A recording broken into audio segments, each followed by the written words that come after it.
notre base de foi, c'est que nous croyons qu'il y a un seul Dieu, un seul médiateur, et nous avons le Saint-Esprit.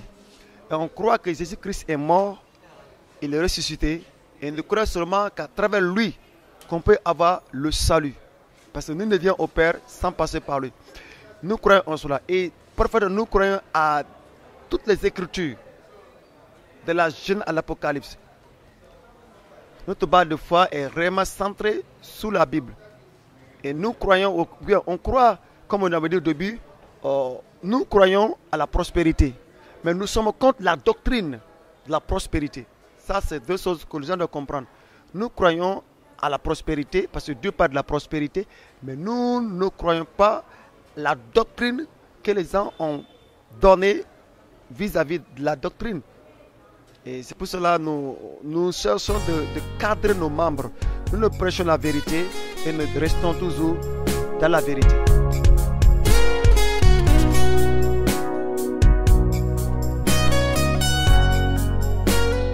Parce que la guérison s'opère de deux niveaux. Il y a la guérison du corps et la guérison de l'âme. Et ce que nous croyons, d'abord, c'est que son âme soit guérie. Et le reste va venir par la suite. Parce que tu peux être guéri, tu peux être prospère physiquement et te retrouver dans l'enfer. Et nous ne voulons pas cela. C'est pourquoi nous préférons, même si tu es pauvre physiquement, mais spirituellement, si tu es riche, tu es sauvé, c'est ça qui est important. Le premier conseil qu'on donne à ces personnes qui viennent d'abord, pour toute une première fois, nous leur disons, nous croyons que le Seigneur va intervenir. Mais d'abord, la première parole que le Seigneur a pour vous, c'est l'état de votre âme. Parce qu'il ne veut pas que vous périssiez. Et Dieu ne souhaite pas cela. Et pour qu'ils viennent, s'ils ne connaissent pas d'abord le Seigneur Jésus, nous essayons de leur d'abord présenter les vrais problèmes. Pour moi, le vrai problème, ce n'est pas la santé. Le vrai problème d'abord, c'est l'âme. C'est l'âme qui est le vrai problème. Alors, on essaie d'abord de les mettre devant les faits qu'ils ont deux maladies. La première maladie d'abord, c'est leur âme est malade. Deuxième maladie maintenant, c'est leur corps physique. Et si l'âme est guérie, le corps, le Seigneur intervient pour cela.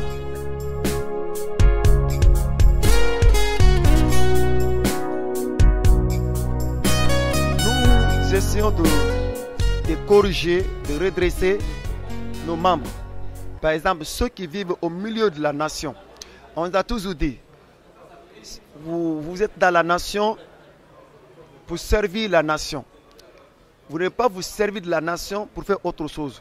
Vous êtes la lumière au milieu de ceux qui ne connaissent pas le Seigneur. Votre attitude, votre comportement, la manière dont vous gérez les choses de la nation, la manière dont vous parlez à vos leaders dans la nation, la manière dont vous êtes en train de témoigner de votre foi. Et cela n'est pas de façon verbale, non, par la parole, mais par des actes. Alors nous essayons de les conseiller. Partout où vous vous trouvez, essayez de vivre la foi. La foi, c'est-à-dire pas seulement la parole, mais des actes. Parce que la foi est accompagnée par les actes. J'essaie de les dire, de conseiller les gens.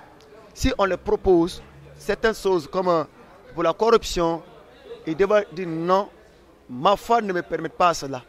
Ça peut souvent créer des problèmes parce que certains ne sont pas arrivés à faire cela et on les a licenciés. Mais ils ont dit nous préférons être licenciés mais que de corrompre notre foi.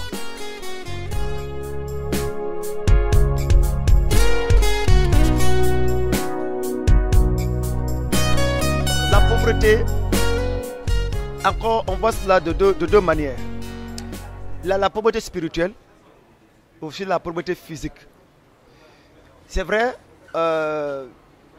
certains ne croient pas qu'en tant que chrétien, on ne doit pas connaître la pauvreté. Mais je suis sûr que même dans la Bible, certains ont eu à faire ce genre de choses. Ils ont été pauvres, ils ont eu des promesses, mais ils ne sont pas hérités à la promesse.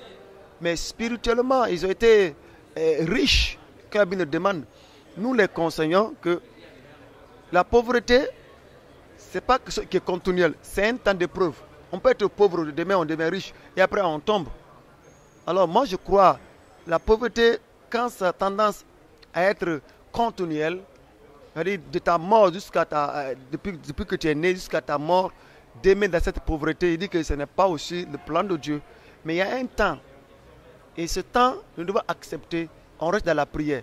si cette pauvreté n'est pas due à des sorts lancés dans ta vie, si cette pauvreté n'est pas due à une malédiction, venant de la famille, autre chose, là, nous devons prier et que Dieu peut changer la situation. Alors, nous nous disons d'accepter et de prier que Dieu change.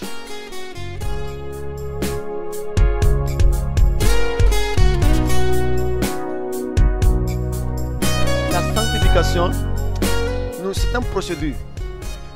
Tu ne peux pas naître aujourd'hui enfant de Dieu et tout d'un coup tu deviens sanctifié, tu n'as plus de faute, tu n'as plus de péché. Et d'ailleurs, jusqu'à ce que le Seigneur vienne, nous progressons, ça veut dire que nous travaillons.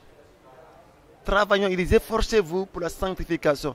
La sanctification, elle est progressive. Il y a certaines choses au début, quand tu es venu enfant de Dieu, tu n'as pas pu abandonner.